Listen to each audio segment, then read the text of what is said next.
Bem, com muito prazer no meu canal, recebendo o ministro Alexandre Moraes, de quem eu sou leitor, gosto muito dos livros, especialmente do direito constitucional, aquele calhamaço, vez por outra eu consulto, esclareço uma série de dúvidas que eu tenho sobre a Constituição. Eu que sou um constitucionalista no campo da história, portanto eu sei pouquíssimo, muito pouco, e aprendo muito com o senhor. E muito obrigado, senhor, ter atendido o convite, ministro. E uma primeira questão inevitável que eu tenho de perguntar ao senhor é sobre a questão do inquérito das fake news, que preocupa certamente todos os brasileiros.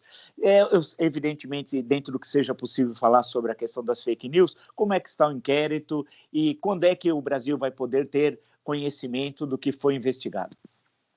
Bem, eu que agradeço aqui, professor Vila, novamente, poder conversar consigo.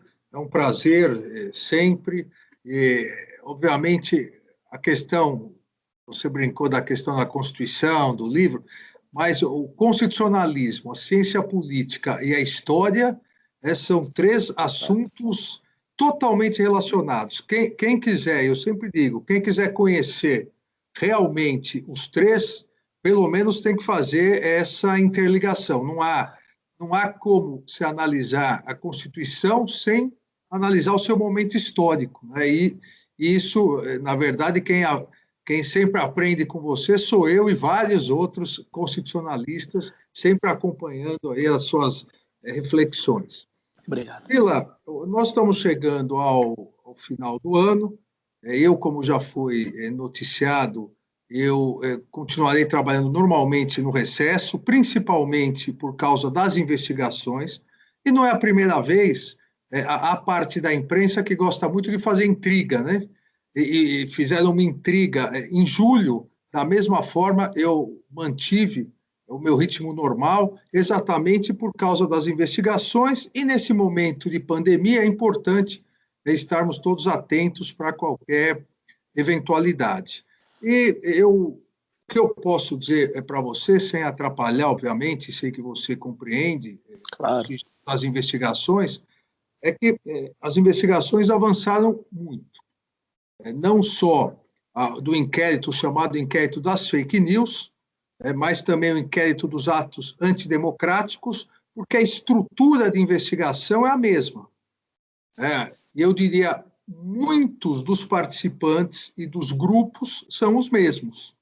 Então, nós conseguimos fazer já essa interligação, foram ouvidas mais de 40 pessoas, quase 50 depoimentos. Esses depoimentos foram cruzados com várias informações ligadas à quebra de sigilo bancário, à quebra de sigilo fiscal, outros dados importantes, vários documentos apreendidos. Você deve se recordar que fizemos uma série, por determinação minha, a Polícia Federal fez uma série de buscas e apreensões, tanto no inquérito das fake news, quanto no inquérito dos atos antidemocráticos. E por mais, isso é uma máxima da investigação, por mais que as pessoas tentem esconder tudo, elas não conseguem. Então, sempre é possível apreensão de um documento e uma investigação ligando com outro documento. Então, nós recebemos agora, eu recebi no final da semana passada, na sexta-feira, eu recebi um grande e detalhado relatório fazendo essa interligação entre as duas investigações. A doutora Denise, que é a delegada responsável era a delegada responsável pelos dois inquéritos, houve um desmembramento na equipe da Polícia Federal, ela continuou no inquérito dos atos antidemocráticos, me enviou um detalhado relatório, não é o relatório final, é o relatório dessas investigações, são mais de 200 laudas, eu já iniciei no fim de semana essa análise para ver as próximas diligências, mas eu diria para você que nós, com certeza, vamos não só já identificar alguns atos criminosos e encaminhar à Procuradoria-Geral da República, mas nós teremos a necessidade de verificar lavagem de dinheiro, sonegação fiscal, lavagem de dinheiro, dinheiro transitando muito, eu diria, muito livremente, e eu fiz contatos durante o semestre, meus juízes instrutores, com a Procuradoria da Fazenda Nacional, com a Receita Federal e com o Banco Central, exatamente para avisar isso, e após isso saiu uma nova regulamentação que no relatório do inquérito nós vamos detalhar, porque formas de pagamento que acabavam permitindo uma lavagem de dinheiro por pequenos valores que não era detectado. E esses pequenos valores não só estão enriquecendo pseudos jornalistas, porque agora blogueiros que querem radicalizar, ofender as pessoas, agredir, eles acham que colocando na frente a profissão jornalista, eles têm imunidade para praticar crimes. Então, não só enriquecendo pseudos jornalistas, mas também, e essa é uma outra variante que temos que aprofundar, a possibilidade disso estar voltando para financiar movimentos políticos. Mas aqui, num resumo importante para você, nós terminamos o ano muito avançados na investigação e eu diria que a minha projeção, que era poder receber da Polícia Federal os inquéritos relatados agora em novembro para encaminhar à Procuradoria, em virtude dessas novas descobertas,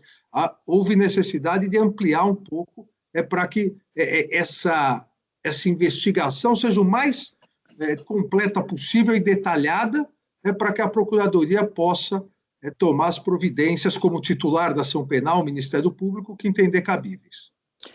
Ministro, a questão tem os inquéritos sobre as eleições, no TSE, agora já no Tribunal Superior Eleitoral, sobre as eleições de 2018. Não sei se são 4 ou 5, não tenho certeza, pelo noticiário que eu li.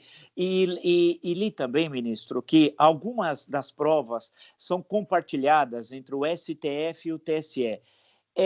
Esse compartilhamento de provas está relacionado diretamente aos inquéritos, no caso do Tribunal Superior Eleitoral, sobre as eleições de 2018? Veja, são 4 AIGs, 4 ações que correm sob a relatoria do ministro Salomão, Luiz Felipe Salomão, que é o Corregedor-Geral Eleitoral, ministro do Superior Tribunal de Justiça. 2, inclusive, ele já pediu pauta, mas em virtude das eleições não foi possível entrar agora até o final do ano, e as outras 2 permanecem a investigação. Nessas outras 2, o antigo Corregedor-Geral Eleitoral, o ministro Og Fernandes, havia me oficiado em meados de junho, solicitando o compartilhamento do que, eventualmente, eu entendesse viável e possível. À época, respondi ao ministro, à Corregedoria-Geral Eleitoral, dizendo que precisaria aguardar as investigações se aprofundarem. Então, agora, nós estamos detalhando, como eu disse, esse relatório e, eventualmente, se houver essa conexão, as provas serão compartilhadas, somente naquilo que, eventualmente, interesse à Justiça Eleitoral. Ainda sobre os atos antidemocráticos, ministro, foi um momento muito difícil, né, que os ministros e o Supremo Tribunal Federal foram testados. Eu acho que, sem exagero, de 1988 para cá, desde a promulgação da Constituição, foi um momento de maior tensão, ao menos que eu tenha conhecimento, de uma pressão enorme sobre o Supremo Tribunal Federal e mais, ameaçando os ministros e suas famílias, algo que eu não me recordo na história brasileira republicana.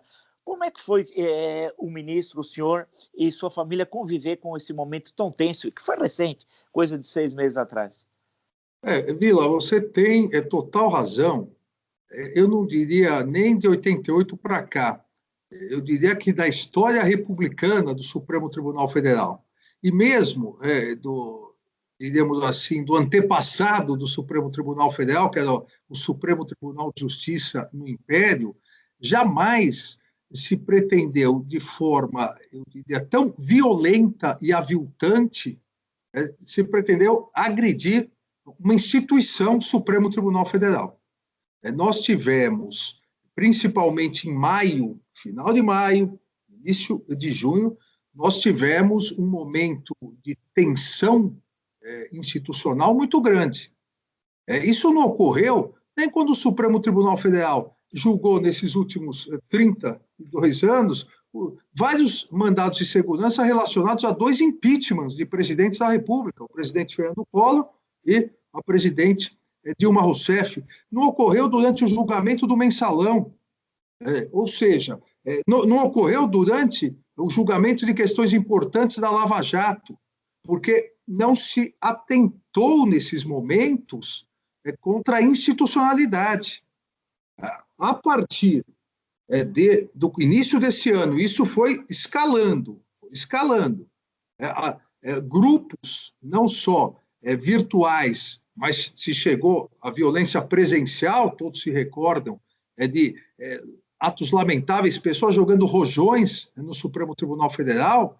As pessoas realmente, alguns grupos, tanto, eu repito, presenciais como virtuais, e eu sempre repito que as milícias virtuais são muito corajosas atrás de robôs, atrás de pseudo-endereços, e são presencialmente covardes, né? São corajosos virtuais e covardes presenciais, ficam insuflando outras pessoas. E tentaram, realmente, eu diria, colocar à prova o Supremo Tribunal Federal.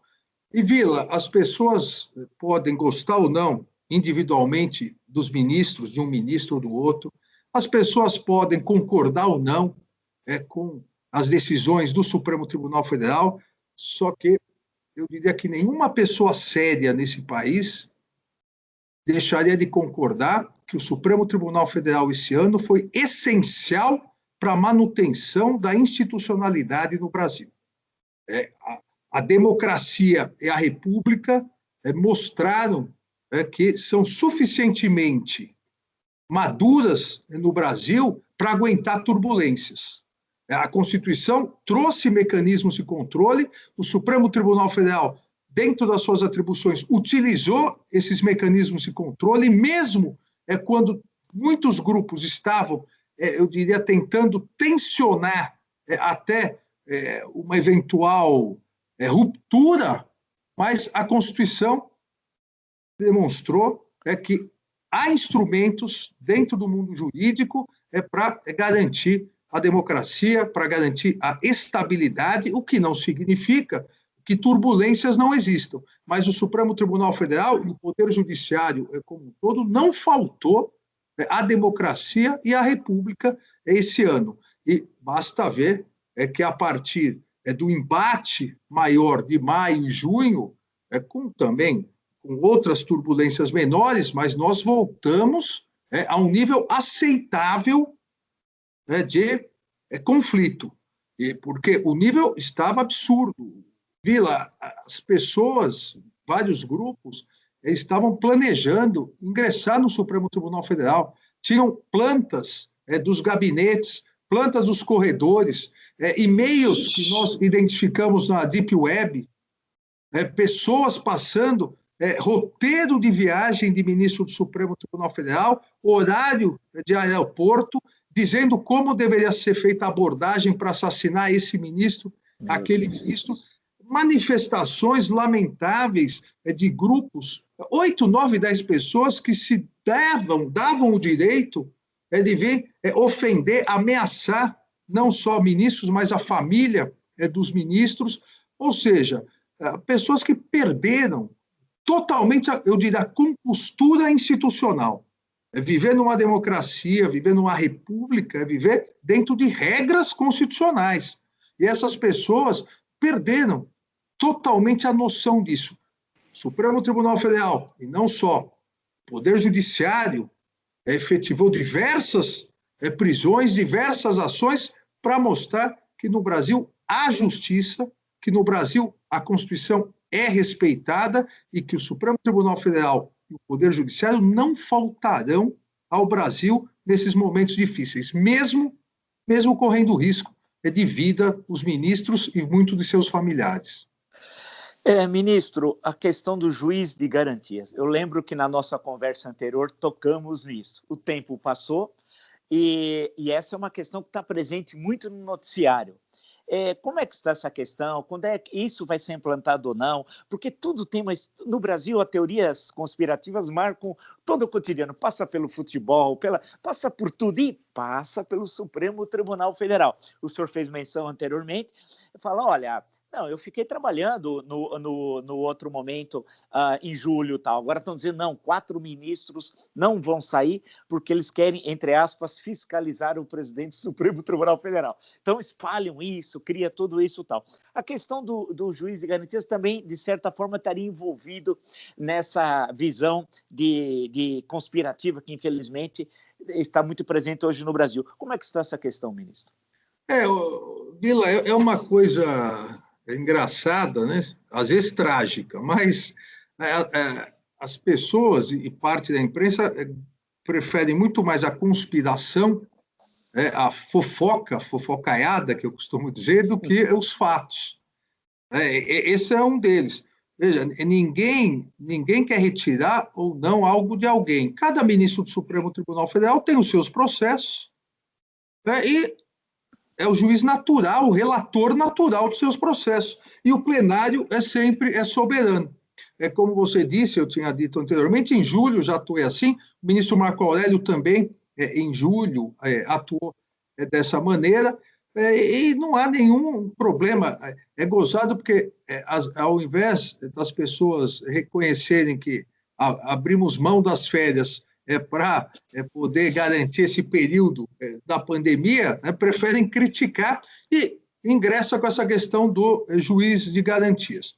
Nós já havíamos falado na nossa outra conversa, o juiz de garantias veio dentro do chamado pacote anticrime, que são projetos e alterações legislativas, eu diria 90% de alterações legislativas encaminhadas pela comissão, da qual eu fui o presidente, a comissão de juristas, nomeado pela presidência da Câmara, e há um outro percentual, 10%, 15% dos projetos que vieram do governo, encaminhados pelo governo do presidente Jair Bolsonaro. Várias propostas que eu encaminhei também foram rejeitadas, do governo várias foram, e o Congresso Nacional, no seu legítimo exercício legislativo, incluiu outras propostas. Uma delas foi o juízo de garantias. Para aqueles que estão nos vendo, escutando, a ideia é que, durante a investigação, haja um juiz. Após a investigação, oferecida a denúncia, iniciado o processo, seja distribuído para um outro juiz. Eu não coloquei isso nas minhas propostas, mas também não vejo nada de absurdo nessas propostas. São Paulo, o município de São Paulo, a comarca, para falar o termo judiciário de São Paulo, que é a maior comarca do Brasil, atua dessa forma há 40 anos. Nós temos o DIPO, Departamento de Inquéritos Policiais. Toda a investigação, todas as medidas, busca e apreensão, prisões temporárias, prisões preventivas, interceptações telefônicas, todas as medidas durante a investigação são conduzidas por 10 juízes do DIPO. Após a denúncia, é distribuída para uma das varas criminais. Então, funciona assim, é possível reestruturar. Eu diria para você que é possível conviver sem o juízo de garantias e é possível estruturar com o juízo de garantias. O Congresso, no seu legítimo exercício legiferante, aprovou. Num primeiro momento, o ministro Dias Toffoli, ele deu a liminar para que houvesse 180 dias, para que houvesse um prazo possível para o judiciário se adaptar, e no segundo momento, o ministro Luiz Fux, que é o relator, acabou suspendendo, e isso está para ser referendado pelo plenário. Eu acredito, até porque o ministro Luiz Fux, agora presidente do Supremo Tribunal Federal, é um dos maiores defensores da colegialidade do tribunal, a ideia de que as medidas dadas liminarmente, dadas individualmente, monocraticamente, devem logo ser submetidas ao poder é o poder do plenário, ao colegiado, eu acredito que ele deva colocar no início do ano. Esse ano, ele, inclusive, justificou, né, e nós justificamos também, cada um tem as suas liminares, porque o Supremo deu atenção maior à questão da pandemia. Nós julgamos quase 3 mil, por incrível que pareça, 3 mil ações ligadas à pandemia. Algumas importantíssimas, e aqui volto à ideia, o Supremo não faltou à sociedade brasileira, garantindo que estados e municípios seguissem a ciência, pudessem também participar dos planos ligados à pandemia. Então, em virtude dessa prioridade, outros referentes a liminares, eles ficaram para o começo do ano. Mas acredito que no primeiro semestre, certamente, nós deveremos, nós, o plenário, analisar e finalmente dar uma palavra final, se deve ou não ser instalado, porque e isso eu defendo, inclusive em relação às minhas liminares, aos meus processos, a segurança jurídica, ela exige que a decisão seja rápida e colegiada, para que as pessoas tenham segurança. Obviamente, nem sempre o Supremo vai acertar, como ninguém e nenhuma instituição sempre acerta, mas essa transparência, essa celeridade garante segurança jurídica. Então, eu creio que logo no primeiro semestre agora devemos analisar essa questão. Aí o senhor falou sobre essa questão do colegiado e das decisões monocráticas. Essa é uma questão complexa. Não sei se eu estou correto, ministro. Se eu estiver errado, me corrija, não tem nenhum problema. Eu, quando leio o relatório anual do Supremo Tribunal Federal, o que me chama a atenção é o número de decisões do Supremo. É uma fábula, 100 mil, 110 mil, é uma loucura, tal. E temos 2 turmas, só para quem nos acompanha lembrar, né? O presidente não faz parte de nenhuma das turmas, e temos as decisões monocráticas. Agora, como compartilhar as decisões monocráticas com as decisões do colegiado, do plenário, tendo em vista que há um volume fabuloso do Supremo Tribunal Federal? Ou será que é necessário transformar o Supremo Tribunal Federal numa corte exclusivamente constitucional? Sei que essa discussão não é de hoje, mas me parece importantíssimo. Como é que o senhor vê isso? Vila, esse ano, se há algo, e mesmo nas crises, nas pandemias, sempre se retira alguma lição importante, eu diria que o Supremo Tribunal Federal equacionou muito bem essa questão, porque nós aprovamos, ainda na presidência do ministro Dias Toffoli, nós aprovamos uma mudança regimental possibilitando uma ampliação das ações e recursos que podem ir para o plenário virtual, que é aquele que fica de uma sexta-feira até o final da outra, fica durante 8 dias para que os ministros possam votar, exatamente para se colocar questões que o relator, naquele primeiro momento, acha que não há necessidade de um debate mais aprofundado. Óbvio que se qualquer ministro entender que há necessidade, basta destacar, isso vai para o plenário físico, que hoje é feito por teleconferência. Com isso, nós equacionamos o número de ações a serem julgadas, porque realmente os grandes casos, esses casos realmente novidades ou de grande tensão entre poderes ou na defesa de direitos fundamentais, isso acaba levando 1, 2, 3 sessões. Então, nós não podemos deixar que a fila fique muito comprida e, consequentemente, colocando no sistema virtual, isso acelera. A questão da monocratização das decisões individuais é bom que se coloque, porque, às vezes, se perde um pouco o parâmetro dessa discussão. Toda decisão individual, é passível de recurso. Então, obviamente, a decisão individual do ministro, quando a jurisprudência do Supremo já é pacífica, ela acelera o cumprimento da decisão das outras instâncias. Agora, as partes quase sempre recorrem, e aí o agravo é julgado virtualmente pelo Supremo. Não há possibilidade, no sistema jurídico brasileiro, não há possibilidade de que se querer que toda decisão seja imediatamente colegiada, porque aí a fila não vai andar. Se a parte não concorda, ela recorre, e aí sim se coloca no virtual. Nós poderíamos, né, como há em outros países, principalmente na Europa, nós podemos transformar o Supremo Tribunal Federal numa corte constitucional. Veja, somente transformar o Supremo Tribunal Federal numa corte constitucional nos moldes europeus, nós estaríamos fugindo da história do Supremo Tribunal Federal. Porque o Supremo Tribunal Federal, ele nasceu na República, nasceu com a Constituição de 1891, absorvendo o que era o maior tribunal do Império, mas um tribunal sem função de jurisdição constitucional, sem controle de constitucionalidade. Ele nasceu como uma corte no estilo da Corte norte-americana, da Suprema Corte norte-americana. O Supremo Tribunal Federal tem toda uma história de defensor da liberdade via habeas corpus. Toda a prisão acaba chegando ao Supremo Tribunal Federal.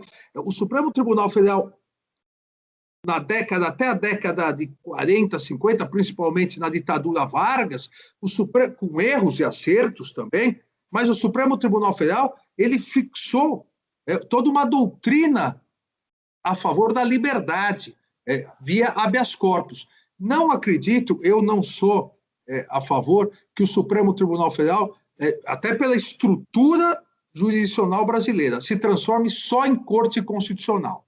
Eu entendo que é importante a função de defensor das liberdades públicas, via repercussão geral. Agora, nós temos que criar, como estamos criando, instrumentos para evitar que ações que não tenham conteúdo constitucional acabem chegando ao Supremo Tribunal Federal. E eu dou sempre o exemplo, uma das primeiras ações, dos primeiros recursos que eu julguei quando cheguei ao Supremo Tribunal Federal, daqui a pouco já completando 4 anos, foi se o campeão brasileiro seria Flamengo ou Sport. Anos e anos para isso. Havia sido aceito o recurso extraordinário e nós julgamos, né, que o campeão foi o Sport. Mas onde já se viu decidir Campeonato Brasileiro de Futebol, no Supremo Tribunal Federal? Qual a repercussão geral para isso? Óbvio que se o Corinthians estivesse envolvido, aí a questão constitucional seria maior, porque é uma religião, é questão de fé. Mas tirando o Corinthians, é um absurdo isso.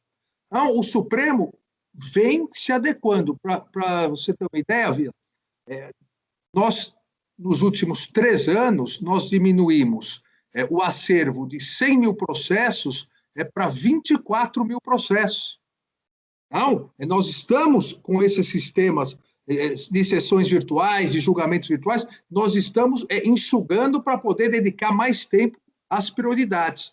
E a repercussão geral é tão importante hoje quanto as ações diretas de inconstitucionalidade, porque uma vez julgada se aplica automaticamente a milhares de casos.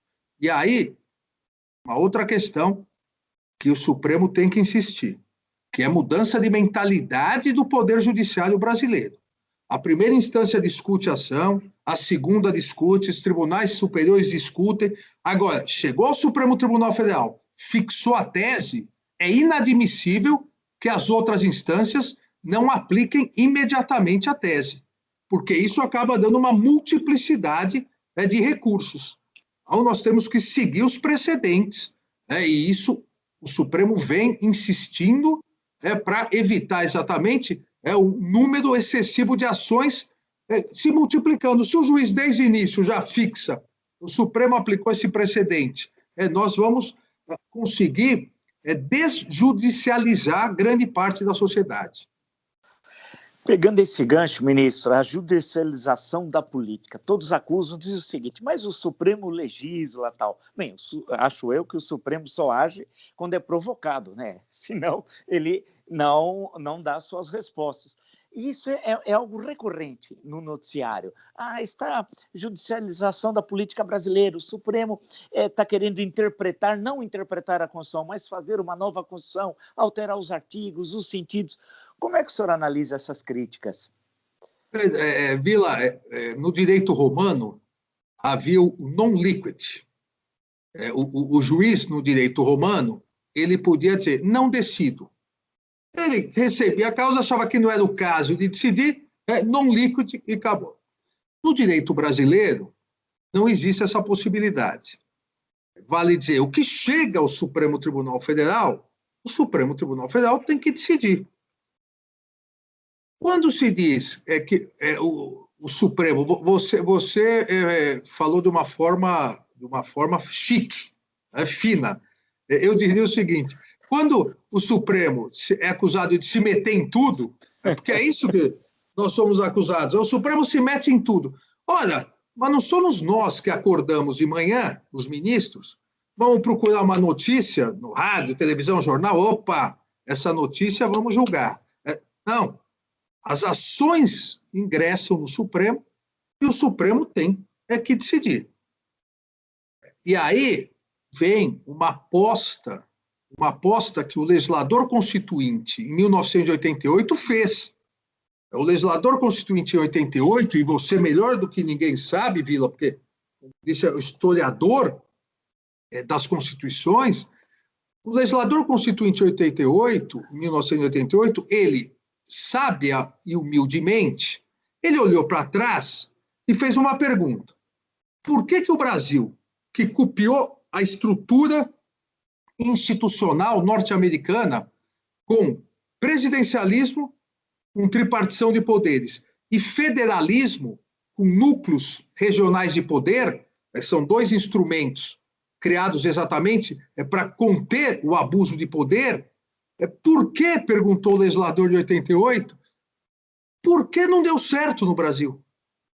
O Brasil copiou, só que o Brasil começa com o estado de sítio Marechal Deodoro, continua com Floriano Peixoto, tem um pouquinho de uma experiência, vamos dizer, para a época, era uma experiência democrática, depois veio a ditadura Vargas, depois ditadura militar, nós sabemos que entre a ditadura Vargas e o golpe militar, nenhum presidente da República conseguiu assumir sem ter tido apoio de ala das Forças Armadas. Exato. E vira e mexe era possível um golpe. Ou seja, por quê? E aí, por isso que eu digo que humilde sabiamente. Humildemente, o legislador constituinte disse, no Brasil, o legislativo não consegue fazer frente ao executivo sozinho. Vamos fazer o que faltava para copiar, no bom sentido, institucionalmente a estrutura norte-americana. Vamos colocar o judiciário como poder de mesma dignidade dos demais. E essa frase, poder de mesma dignidade, não é minha, é de John Jay, o primeiro presidente da Suprema Corte norte-americana e que foi um dos grandes autores dos artigos federalistas. Se apostou no judiciário e no Supremo Tribunal Federal. Mas não só se apostou fortalecendo o judiciário, como se apostou facilitando o ajuizamento de ações no judiciário, e principalmente no Supremo. Nenhum tribunal constitucional do mundo tem um acesso tão facilitado quanto o Supremo Tribunal Federal. Veja, todos os partidos políticos, para fazer uma comparação, na França, no Conselho Constitucional francês, se exige um certo número de deputados para poder provocar. Aqui, se o partido tem um deputado, ele pode entrar com ação direta. Associações de classe, confederações sindicais, isso leva todos os assuntos ao Supremo Tribunal Federal. Consequentemente, o Supremo Tribunal Federal, o plenário, tem que decidir. Eu volto a insistir, olha, com acertos, olha, com erros, faz parte de qualquer órgão composto por seres humanos, mas eu diria, Vila, e acho que não erraria, e eu dizia sempre isso antes de ser ministro do Supremo Tribunal Federal, que de 88 para cá o Supremo acertou bem mais do que errou. erros acontecem, mas institucionalmente acertou mais do que errou. Interpreta a Constituição, às vezes há um ativismo judicial, como ocorre em todas as cortes do mundo. O Tribunal Constitucional Federal alemão, para não usar o termo ativismo judicial, usa sentenças aditivas, ou seja, dá uma interpretação, né, adicionando alguma coisa à lei na interpretação para que ela seja adequada a determinado princípio. Isso faz parte da interpretação constitucional. O que nós não devemos aceitar e devemos evitar são as chamadas excentricidades judiciais. O eu acho que. Isso realmente o Supremo deve sempre evitar. Eu posso não concordar com a Constituição, mas eu não posso dizer, eu vou decidir assim porque eu acho que a Constituição deveria ser assim. Não. E por isso que as decisões devem ser fundamentadas para se mostrar, eu cheguei a essa conclusão em virtude disso. Ninguém no Supremo Tribunal Federal, eu aqui, mesmo sem ter procuração dos meus 10 colegas, acho que eles concordariam comigo, ninguém aqui quer reescrever a Constituição. Nós queremos interpretar para dar uma segurança jurídica, para que haja uma única interpretação da Constituição. Podemos errar, como todos seres humanos erram, mas sempre errar, mesmo quando erramos, a finalidade é garantir estabilidade democrática, estabilidade institucional e o desenvolvimento do país. Justamente sobre isso, acertei, acho que eu estou viciado em ler a Constituição, achei justamente aqui a cabeça do artigo 142, pegar essa questão do senhor e que eu queria colocar para quem nos acompanha e a opinião do senhor. Artigo 142, e por que eu estou escolhendo? Puxa, o que ele foi falado em abril, maio, junho, e na maior parte das vezes sem que as pessoas conhecessem o artigo. Naquelas manifestações antidemocráticas, eu vi, tem inclusive faixas, queremos o AI-5 de volta. As primeiras pessoas nem sabem o que é o ato adicional número 5. Inclusive, o senhor nasceu no dia 13 de dezembro de 68. Justamente no dia do AI-5, né? Exatamente. Então, aí eu falo assim, puxa, as pessoas não abriram, não leram, né? Então, por exemplo, o artigo 142 diz o seguinte: as Forças Armadas, constituídas pela Marinha, pelo Exército e pela Aeronáutica, e essa ordem não é acidental, porque é ordem de antiguidade. De antiguidade, né? A Marinha exato. É mais antiga que o Exército e a Aeronáutica, são instituições nacionais permanentes e regulares, organizadas com base na hierarquia e na disciplina, sob a autoridade suprema do Presidente da República e destinam-se à defesa da pátria, à garantia dos poderes constitucionais e, por iniciativa de qualquer destes, da lei e da ordem. Bem, colocaria o senhor, essa foi uma questão muito falada pelos constitucionalistas de botequim, aqueles que acham que interpretam a Constituição. Quem é a última voz? Quem é que decide efetivamente a necessidade da utilização das Forças Armadas caso ocorra o que dispõe a cabeça do artigo 142? Veja, Vila, essa questão passou pela definição de alguns de que as Forças Armadas seriam um poder moderador no Brasil. Isso é de um absurdo, com todo respeito àqueles que defendem essa posição, de uma falta de conhecimento constitucional, ou porque vários que defenderam têm conhecimento constitucional, ou aqui de um direcionamento ideológico. É uma coisa ou outra. Primeiro, porque as Forças Armadas nunca foram consideradas poder moderador de direito. É inegável, e nós conversamos agora há pouco sobre isso, que principalmente, entre os períodos da ditadura Vargas e ditadura militar, as Forças Armadas sempre foram chamadas como um poder moderador de fato. É um poder moderador de fato porque quem tem as armas acabava influenciando. A partir dos governos militares, e você também, como um grande historiador, sabe disso, se teve algo que foi muito bem estruturado institucionalmente no início dos governos militares, foi uma profissionalização das Forças Armadas.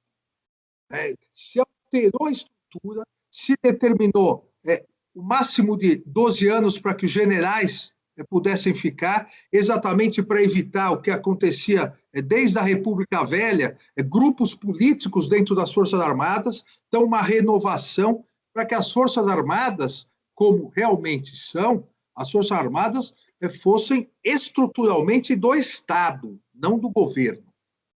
As Forças Armadas são do Estado, não do governo. O comandante em chefe das Forças Armadas, no presidencialismo, é o chefe de Estado, que é o presidente da República, enquanto atuar como chefe de Estado. As Forças Armadas, no caso de lei e ordem, defesa da lei e ordem, elas podem ser acionadas, como a própria Constituição diz, por qualquer dos poderes. Mas elas não podem atuar de ofício.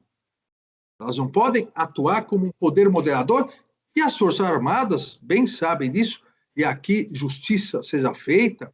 As Forças Armadas, nesses 32 anos da Constituição, 2 impeachments, e esses momentos turbulentos que vivemos, principalmente esse ano, as Forças Armadas atuaram de maneira impecável, garantindo a estabilidade. Elas não são poder moderador, mas é inegável que as Forças Armadas têm uma função, assim como outras instituições permanentes na República, de garantir a estabilidade. E as Forças Armadas atuaram dentro, estritamente, das suas funções constitucionais, em que pese a roubos de pessoas, como você disse, que nem sabem o que é o AI-5. Eu tive a oportunidade, nesses momentos turbulentos, uma vez no avião, um manifestante, um defensor do AI-5, muito educadamente, pediu para conversar comigo, defendendo o AI-5. E, obviamente, no início da conversa eu já percebi que ele não fazia a mínima noção do que estava falando, e eu perguntei, você sabe por que chama AI-5? Não fazia a mínima ideia que era 5 porque 4 antes vieram. Não fazia a mínima ideia, não fazia a mínima ideia do conteúdo. Para ele, o AI-5 era, como lamentavelmente é vendido aí por milícias digitais, era um instrumento que garantiu o fim da corrupção. E para algumas outras pessoas, o fim do comunismo, que agora estaria voltando ao Brasil. Então, ele defendia um ato institucional antidemocrático, o ato institucional mais duro contra as liberdades públicas da história brasileira, sem saber por que era 5, o que era AI, não sabia que era ato institucional, não sabia o conteúdo, nunca leu, porque achava que era para combater a corrupção e o comunismo, que diríamos aqui, Vila, está fora de moda até na China, né? Quanto mais voltando no Brasil. E eu comecei a explicar e falei, não, eu entendo, o senhor é comunista, né, esquerdista. Daí a conversa realmente tinha que acabar, porque depois de me chamarem, e as redes sociais me taxaram de comunista, esquerdista, só faltava me chamar de palmeirense, né, para o meu dia estragar. Ou seja, as pessoas defendem coisas que não sabem. As pessoas citaram o artigo 142 como se fosse possível as Forças Armadas, e eu digo aqui, as pessoas citaram sem consentimento das Forças Armadas, que não concordaram com isso. Como se fosse possível as Forças Armadas dizerem, não, realmente, agora nós vamos tomar conta porque está muita confusão. Não existe isso, a Constituição não estabeleceu isso. A Constituição estabeleceu uma tripartição de poderes e o respeito absoluto à Constituição. E é isso que o Supremo Tribunal Federal tem por missão. E é isso que nós, ministros do Supremo Tribunal Federal, iremos, dentro das nossas competências e esforços pessoais, fazer até o final das nossas carreiras.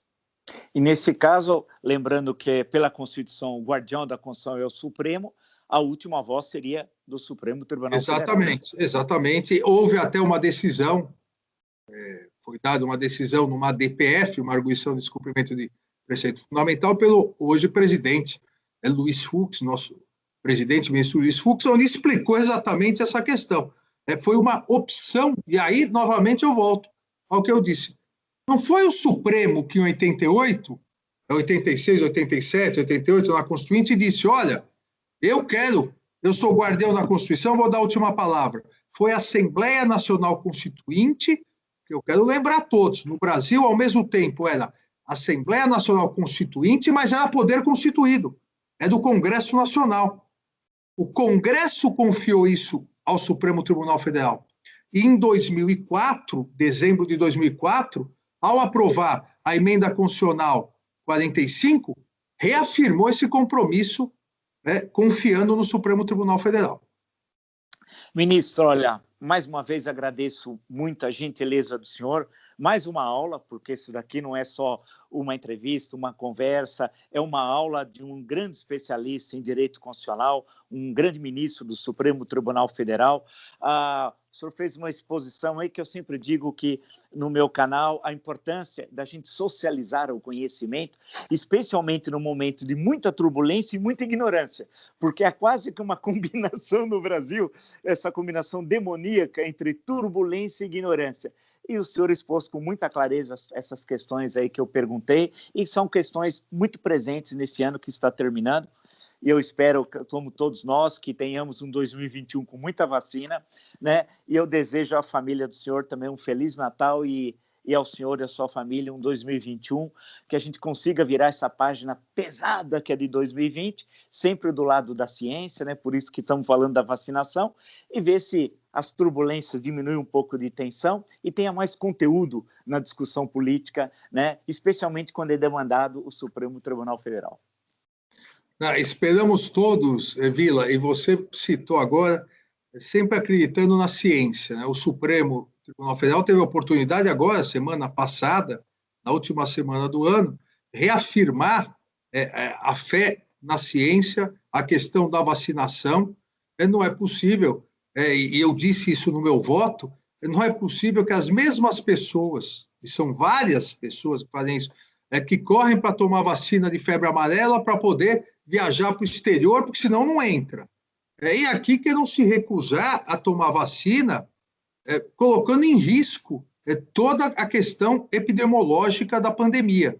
É óbvio, isso foi bem ressaltado pelo Supremo, ninguém vai ser puxado pelos cabelos, ninguém vai ser ameaçado de morte para tomar vacina, mas consequências existirão, sanções de não poder participar, não poder, por exemplo, e essas são as sanções que no mundo todo existem. Eu citei um caso da Califórnia agora, recente, porque houve uma epidemia de sarampo, e a Califórnia, pela primeira vez, determinou que fosse obrigatória a vacinação, e as crianças que não mostrassem não poderiam nem em escola, nem em creche.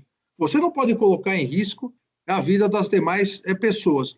Então, em que 2021 seja realmente o ano da ciência, as vacinas chegando, os planos, seja o plano nacional, seja os planos estaduais, para que todos os brasileiros possam ser vacinados, para que nós consigamos conter essa marca lamentável, triste, que chega a quase a 200 mil mortos, quase 200 mil brasileiros e brasileiras que perderam suas vidas em virtude do Covid, além, nós sabemos, isso ocorre no mundo todo, as subnotificações, quando não se sabe exatamente qual a causa-morte. Mas eu tenho bastante fé que nós vamos conseguir virar a página, como você disse, desse ano extremamente turbulento, não só de pandemia, mas também da questão institucional, como eu disse, as turbulências ocorreram, mas isso demonstrou que a Constituição é forte,